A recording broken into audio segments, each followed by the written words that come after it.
Tonight, we heard from President Biden on his accomplishments in his first 100 days in office and on his vision for our country moving forward.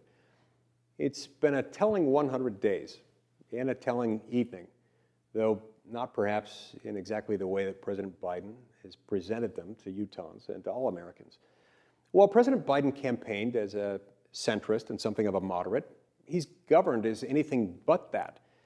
Consider a few of his main accomplishments thus far. In less than 6 months in office, he's issued 40 executive orders, including halting new oil and gas leases on public lands. That's a crippling blow to the countless Utahns who, in one way or another, depend on those leases for their livelihoods. Canceling the Keystone Pipeline with 1,000 jobs lost and 10,000 more that won't be created. Rejoining the Paris Climate Agreement, re-implementing a catch-and-release program, halting immigration enforcement, and ending the Remain in Mexico program and our asylum agreements with the Northern Triangle countries of Guatemala, El Salvador, and Honduras. Creating huge surges of migrants and the now massive crisis on the border.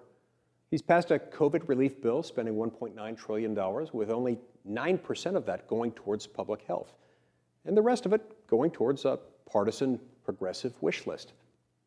He's unveiled a $2.3 trillion infrastructure package of the same ilk, with only 7% expected to go towards actual infrastructure. He's unveiled his so-called American Families Plan, a massive $1.8 trillion spending proposal that will be financed primarily by tax hikes. In fact, in just the first few months of his presidency, he's on track to spend a whopping $6 trillion, a total larger than the amount we spent on World War II, even when adjusted for inflation.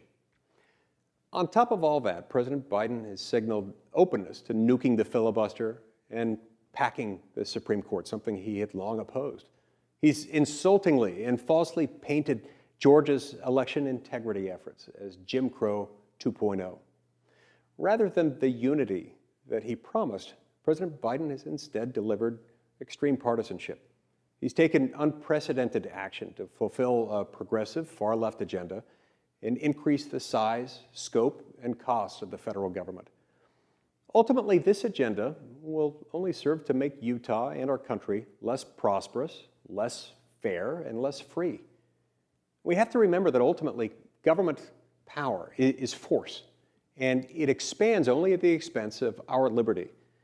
Hardworking Utahns and Americans everywhere deserve an agenda that offers real hope, unity, freedom, and opportunity. Thank you.